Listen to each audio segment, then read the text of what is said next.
Hi hello எல்லாரும் எப்படி இருக்கீங்க? நல்லா இருக்கீங்களா? கண்டிப்பாக நல்லா தான் இருக்கணும். நல்லதே நினைப்போம், நல்லதே நடக்கும். நான் இதுவும் என்னுடைய ஓன் எக்ஸ்பீரியன்ஸ் தான். ஸோ உங்கள்கிட்ட சொல்கிறேன். நமக்கு யாராவது ஒருத்தவங்க நம்மளை ஹர்ட் பண்ணிட்டாங்க, நமக்கு தெரியாமல் சில விஷயங்கள்லாம் பண்ணிட்டாங்க. நெகட்டிவ் பேட் சைட் சொல்கிறேன். நம்மளை தோக்கடிச்சிட்டாங்க, நமக்கு முதுகில் குத்துவாங்க சொல்லுவாங்களே, பேக் ட்ராப்பு, நமக்கு முன்னாடி விட்டு பின்னாடி பேசுறது, இந்த மாதிரிலாம் இருந்துச்சுன்னா நீங்கள் உடனே அதை அப்செட் ஆகி டோன்ட் கெட் பேனிக் ஃபஸ்ட்டு. அதே மாதிரி ரொம்ப ரொம்ப நர்வஸ் ஆகாதீங்க, ரொம்ப ஸ்ட்ரெஸ் ஆகாதீங்க, ரொம்ப ரொம்ப ரொம்ப ஸ்ட்ரெஸ் மட்டும் ஆகாதீங்க. என்னன்னா நீங்கள் ஒரே ஒரு விஷயத்த மட்டும்தான் பிலீவ் பண்ணும். அது என்னன்னா, நான் சில பேருக்கு காட் மேலே நம்பிக்கை இருக்கும், சில பேருக்கு காட் மேலே நம்பிக்கையே இருக்காது.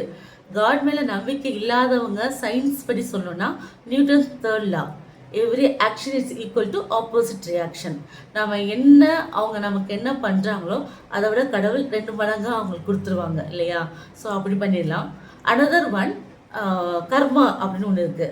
நம்ம காடெல்லாம் ப்ரே பண்ணுறவங்க எல்லாருமே மேலே ஒருத்தர் இருக்காரு, பார்த்துட்டு தான் இருப்பார். அவள் பாவ கணக்கு நல்ல கணக்கெலாம் பார்த்துட்டு தான் இருப்பாங்க. So karma is like பூமரங். நம்ம எதை அவங்க நமக்கு என்ன பண்ணாங்களோ அதை 2 மடங்காக அதை அவங்க திருப்பி அனுபவிப்பாங்க. அது நமக்கு தெரிஞ்சாலும் சரி தெரியாட்டாலும் சரி, அவங்க அனுபவிக்க மட்டும்தான் செய்வாங்க. நம்ம ஐயோ அவங்க ரொம்ப நல்லா தானே இருக்காங்க, நமக்கு இப்படிலாம் பண்ணிட்டு அவங்க எப்படி இவ்வளோ ஜாலியாக இருக்காங்க, எப்படி இதெல்லாம் பண்ண முடியுது அப்படிலாம் நீங்கள் நினைக்காதீங்க. கண்டிப்பாக ஏதாவது ஒரு நாள் ஏதாவது ஒரு விஷயத்தில் எப்பயாவது கண்டிப்பாக இதனால் சஃபர் ஆவாங்க. ஸோ கர்மா இஸ் லைக் அ பூமரங். அவங்க நமக்கு எதை செய்கிறாங்களோ அதை 2 மடங்காக அவங்க அனுபவிப்பாங்க. நமக்கு நல்லது செஞ்சால் அவங்க நல்லதே 2 மடங்காக அனுபவிப்பாங்க.